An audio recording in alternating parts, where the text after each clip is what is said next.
When the last Pyrenean ibex died, killed by a falling tree, the species officially became extinct. But scientists had already taken and carefully preserved DNA samples from this wild mountain goat. Using these samples and a domestic goat's ovary eggs, they were able to bring the Pyrenean ibex back to life. Even though the clone lived for only 7 minutes, some scientists claim that advanced techniques could now be used to clone dinosaurs and unleash a real-life Jurassic Park on the world. Could a T-Rex really walk the Earth again? Well, dinosaurs were roaming the Earth over 65 million years ago, and dinosaur DNA doesn't last that long, even in teeth or bones. It is generally accepted that it can survive 100,000 years at the most.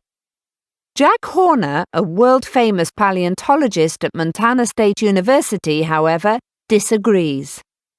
Of course we can bring them back to life, he says. The science is there. In fact, in 2003, Jack and his team made a breakthrough that amazed scientists. While excavating the skeleton of a Tyrannosaurus rex at a remote site in Montana, its thigh bone broke in two as they were lifting it by helicopter. Back at the university, one of Jack's students was running tests on the bone when she suddenly found organic material. After it was placed under a microscope and magnified 4,000 times, she realized she was looking at dinosaur blood vessels, 68 million years old. It was an astonishing finding that suggests that DNA might last a lot longer than originally believed after all. So does this mean that we will be sharing Earth with cloned T-Rexes in the future? Jack believes it's possible, but a complete genetic map of a dinosaur would have to be worked out first, and that might take decades. For this reason, he is also looking at other ways to revive dinosaurs. Most scientists believe that birds are distant relatives of certain types of dinosaur and have some dormant DNA from their ancestors.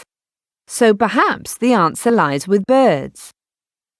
Jack is not the only one following this line of research. At McGill University in Canada, Hans Larsson has conducted experiments into reactivating dinosaur DNA in birds. He had been investigating the evolution of dinosaurs' long tails into birds' short tails more than 150 million years ago.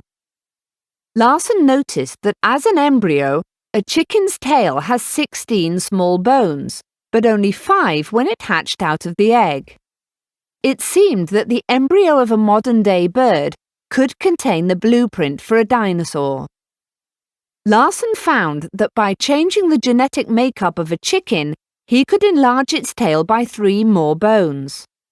This may not seem so impressive, but a series of alterations could result in a completely new kind of dinosaur.